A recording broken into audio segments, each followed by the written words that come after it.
Cyprus. Okay, I'll wait again for good connection. And whoever is watching with me, let me know from which part of the world are you watching. Hopefully you all have beautiful weekend, end of the weekend.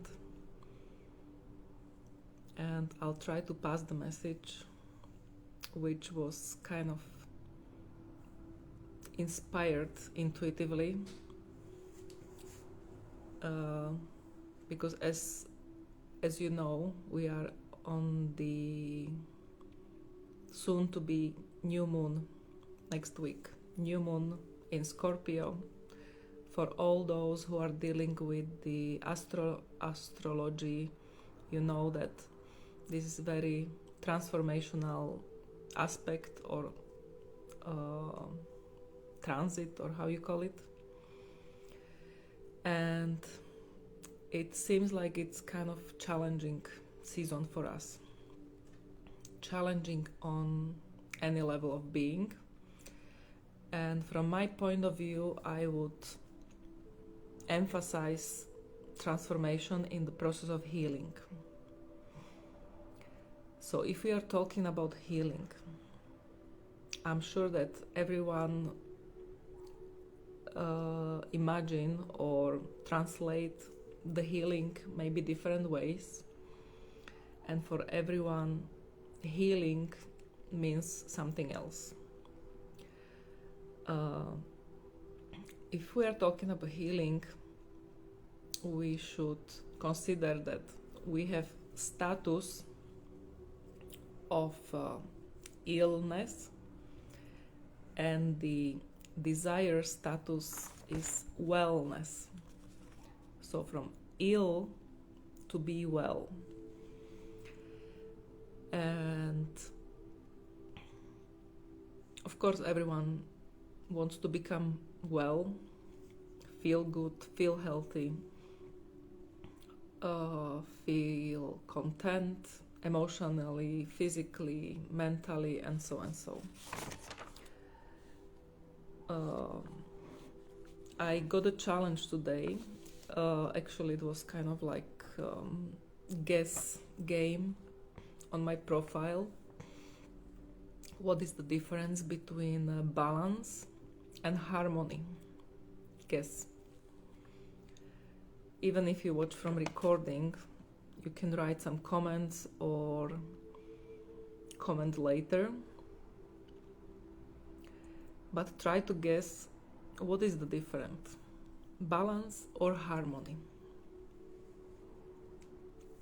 So by that article that I read, or the book I have read, the balance was balance in the term of 50-50 balance of elements or parts in the universe, in the level of being, whatever, where if something is in the balance, it means stagnation. So if it's solid, balanced, perfectly okay, it means no movement, no development, no progress, and so on. But on the other hand, if it's harmony, harmony is the embracing, even exchange of the elements in the natural flow of nature, within the nature. So if there are moments which are not in the balance, but they are in harmony of natural flow, that's the harmony. And that's the circle of life, ups and downs, pulse, oscillation, how you call it. So basically everything is about frequency, about oscillation, exchange of polarities, And that's the whole life and the universe, how it works. So that's how nature exists, how it's built, consistent from two opposite forces, two opposite elements which exist one with the other, or they cannot exist one or without it, one without the other, but they complement each other, like day and night, fire, water, cold and hot, male, female element, and so and so. All whole universe works on the principle of balancing or altering, oscillating these two elements within a bigger picture. So either is bigger picture, larger picture of universal range, or smaller fraction. So then we can picture whole thing as a fractal. So how all these theory relates to illness or wellness, and how can we understand or apply in the term of transformation. So if we talk about illness is the manifestation of certain pattern from mental level into physical level. So when the certain pattern shows as a void, as the emptiness, as something dysfunctioning in that specific mental pattern, it's gonna manifest in the physical body as illness, or first as a emotional disturbance, and then the emotional field affects the physical functioning, all the processes in the body, and they manifest as physical symptom and physical illness.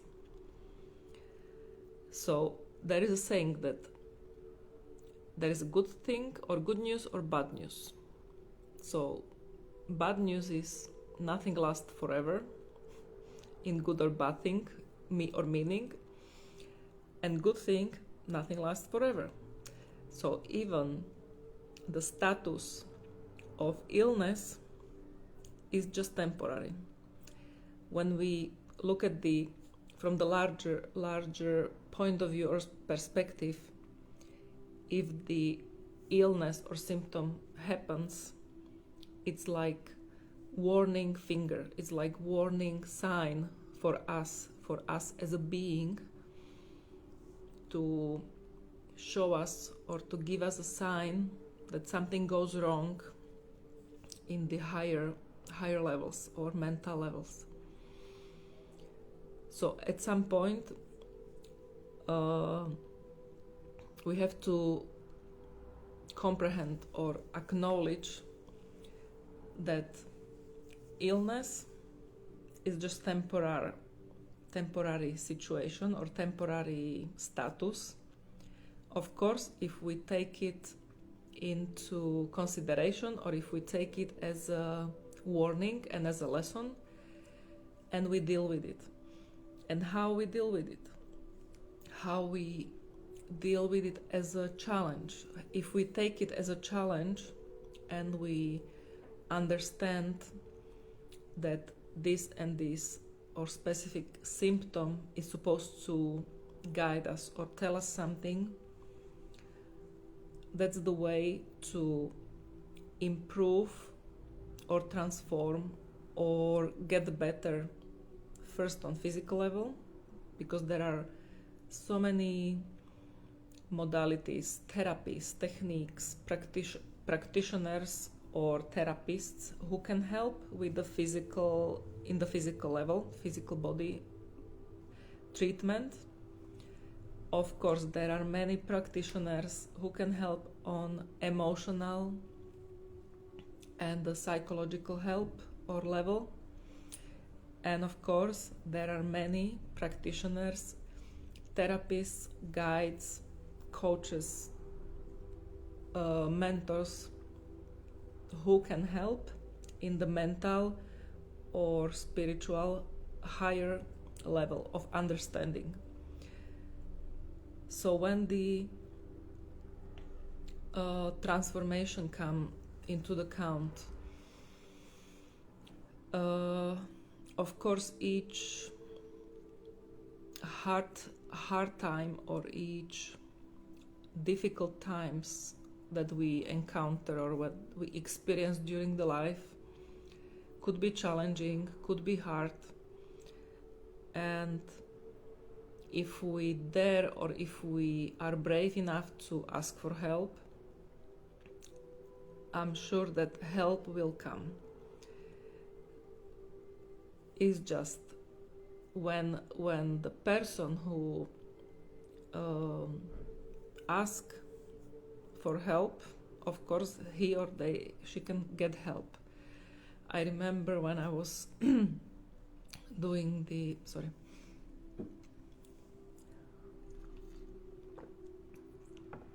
at the beginning of my kind of spiritual journey on the Reiki course, the teacher told us that every illness is possible to heal, just not every person. So when a person is willing or asking for help, yes, they can get help and they can improve and they can accept the healing, they can get to awareness, understanding, and go deeper and really heal from their own initiative, from their own effort and acceptance of the health. But there are many people who are, sorry for saying that, but using the illness in order to either attract attention, but that's just I would say desperate call of their soul, because their soul is so desperate to get attention, and unfortunately it gets to this physical level, that through physical manifestation and through physical illness, finally they manage to get attention of relatives, people around them, and so and so. So this is really, I would say, desperate situation where something comes and is just we cannot judge anyone. You never know who and what they experienced, what is their story, what is behind, what is their environment, what is their background, how is the whole journey until they came to the situation to be in that illness position or situation. And our role as a therapist or healers or therapeutic practitioner or whatever you call yourself, it's to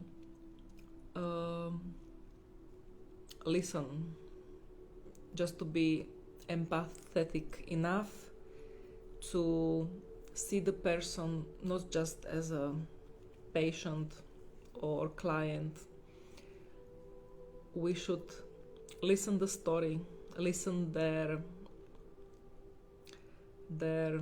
soul screaming, listen and watch their signals, their behavior, how they talk, how they behave, how they express themselves. So we have to see them as a package. And that's why that's why the healing journey or healing process is so complex. Is it so multi-level, or multi layers process that many times we I wouldn't say we forget. I believe that holistic therapist or holistic healer knows this thing, and we know, and as I mentioned, that we are complex being, and I would encourage people or patients or clients to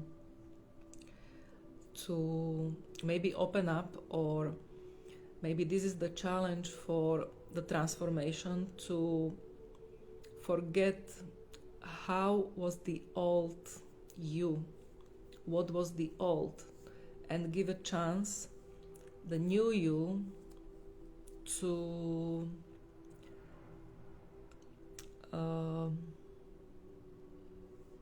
immerse, or sorry for my English, come up to surface. So that's why the heart situation or the illness, it's really transformative, and the as hardest, or unfortunately as most difficult situation we are going through, we are getting more and more or better transformed, or transformed more intense.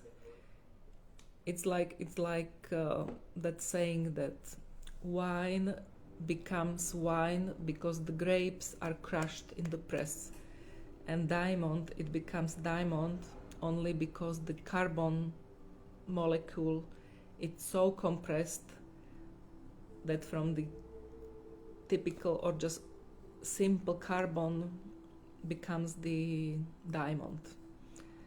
So even us, during the process of transformation or process of hard times